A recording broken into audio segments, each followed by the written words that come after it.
Сәлеметсіздер ме оқушылар? Бүгін сіздерге сіздердің есеп шығару барысында жиі жіберетін қателіктеріңіз жөнінде айтатын боламын.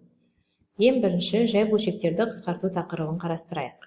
Бізге 6-да 3 және 8-де 2 жай бөлшектерін қысқарту берілсін. Бірінші жай бөлшекте 3 пенен 6 3-ке қысқарады, бөлімінде 2, алымында 1 қалады.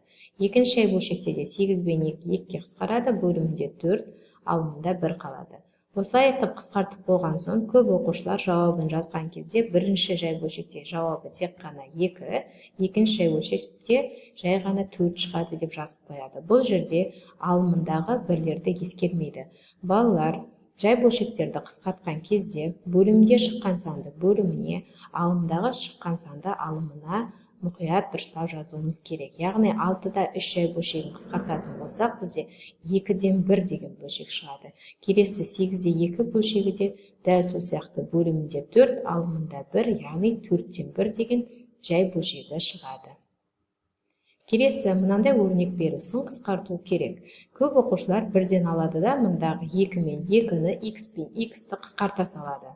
Жауабы тең x квадрат минус 4 дейді. Балалар, бұл дұрыс емес. Еш уақытта өрнектердің арасында қосу, азайту таңбалары тұрған кезде біз оларды қысқарта алмаймыз. Оларды қысқарту үшін ең бірінші көбейткіштерге жүктеуіміз керек. Мысалға, бізде мына жерде алымындағы өрнекте 2x екеуіне де ортақ. Яғни ортақ көбейткіш 2x-ті жақшаның сыртына шығарып жібере аламыз. Сонда бізде жақшаның ішінде x минус 2 қалады. Бөлшектің бөлімін өзгеріссіз жазып қоямыз. Енді мұқият қарайтын болсақ, алымындағы x минус 2, бөлімінде x минус 2. Екеуі бірдей өрнектер. Ендеше бұл екі өрнекті қысқарта аламыз. Сол кезде бізде жауабы 2x болып шығады. Келесі оқушылар дәреже тақырыбын қарастырайық. Бізге 2-нің 3 дәрежесін және 7-нің 2 дәрежесін табу берілсін. Кейбір оқушылар дәрежені есептеген кезде негізінде тұрған санмен дәреже көрсеткішінде тұрған санды көбейтіп, жауабын бірден жаза салады.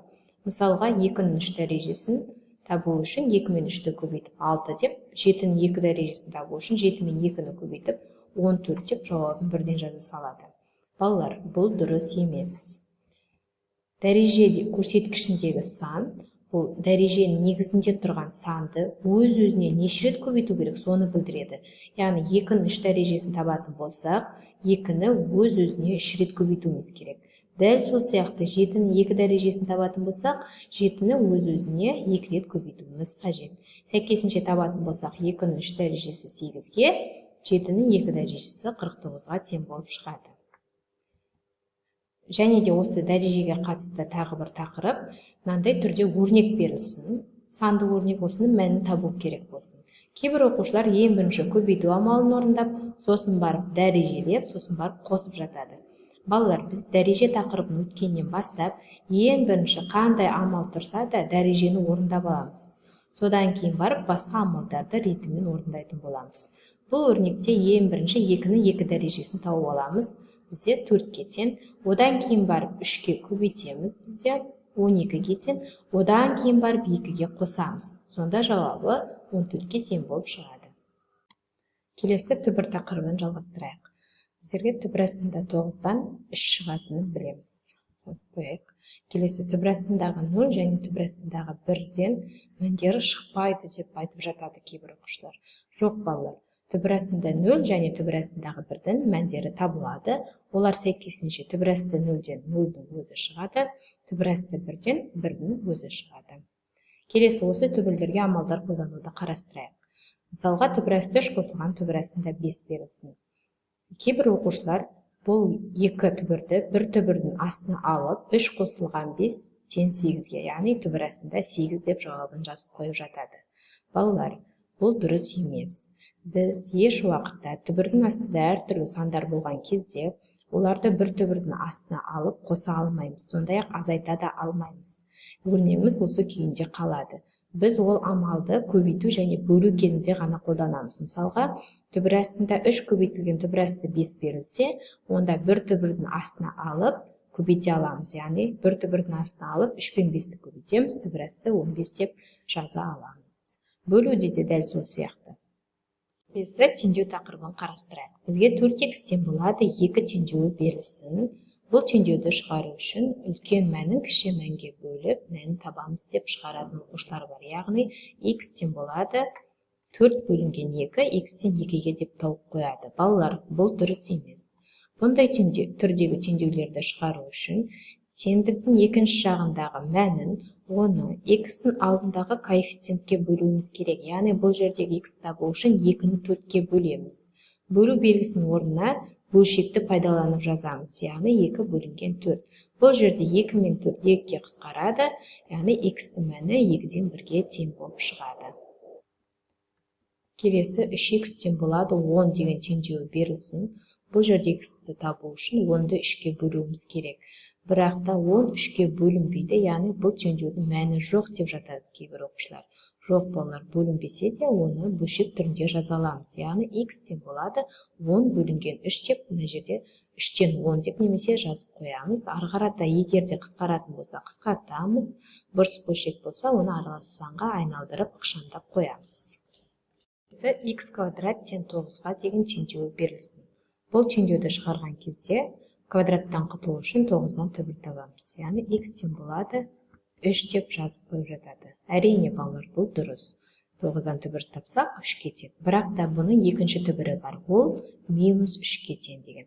Сондықтан да x тең жай ғана 3 деп жазып қойсаңыздар, балалар, бұл толық жауабы болмайды. Сондықтан да бұл теңдеуді шығарған кезде бірінші, екінші түбірлері тең плюс-минус 3 деп жазуымыз қажет. Келесі, мынандай өрнек бізде теңдеулерді шығарған кезде, жалпы өрнектерді ықшамдаған кезде жиі кездесіп жатады. X қосылған y-тің квадраты. Бұл шақшаны ашу үшін кейбір оқушылар ашқан кезде x квадрат қосылған y квадрат деп жаза салады. Екіншісінде x квадрат минус y квадрат деп жаза салады. Балалар, бұл дұрыс емес. Бұл жерде қысқаша көбейту формуласын пайдаланамыз. Яғни екі өрнектің қосындысының квадраты немесе екі өрнектің айырмасының квадраты формулаларын қолдануымыз қажет. Яғни мына жерде осы екі өрнектің екі еселенген көбейтіндісінің қосындысы жетіспейді, ал мына екінші өрнекте y квадраттың алды плюс болу керек, және де осы екі өрнектің екі еселенген көбейтіндісінің айырмасы жетіспейді. Бірден мынандай етіп жаза салуымызға болмайды. Теңсіздіктер тақырыбын қарастырайық. Бізге минус 5x артық нетен 10-нан теңсіздігі берілсін. Бұл теңсіздікті шығару үшін минус 5-ке бөліп жібереміз. Сол кезде кейбір оқушылар бірден x артық нетен минус 2-ден деп жазып қояды. Әрине, бұл жерде 10-ды минус 5-ке бөлгенде минус 2 шығатындығы дұрыс. Алайда кез келген теңсіздікті теріс таңбалы санға бөлген кезде бұндағы арасындағы берілген теңсіздік таңбасы қарама-қарсыға ауысуы қажет. Сонда біздің теңсіздігіміздің жауабы x кіші нетен минус 2-ден болып шығады. Келесі, x квадрат артық нетен 49 теңсіздігі берілсін. Бұл теңсіздікті шығарған кезде кейбір оқушылар теңдеу сияқты бірден 49-дан түбір тауып, x артық нетен плюс-минус 7 деп жазып қояды. Балалар, бұл дұрыс емес, теңсіздікті бұлай шығармаймыз. Теңсіздікті шығару үшін алдымен мына жердегі 49-ды теңсіздіктің бер жағына шығарып, таңбасын өзгертіп шығарамыз. Сол кезде x квадрат азайтылған 49 артық нетен 0-ден болады. Көбейткіштерге жіктесек x минус 7 көбейтілген x плюс 7 артық нетен 0-ден. Түбірлері 7 мен минус 7. Оларды сандық түзуде белгілейік. Минус 7 және 7. Бұларды бояп қоямыз, себебі бізде теңсіздігіміз қатаң емес. Енді интервалдарға бөліп таңбаларын анықтайық. Минус 7 мен 7 арасында 0 бар деп, 0 санын қойып қарайтын болсақ, бізде минус шығады. Ендеше арасындағы минус екі жағы плюс болып шығады.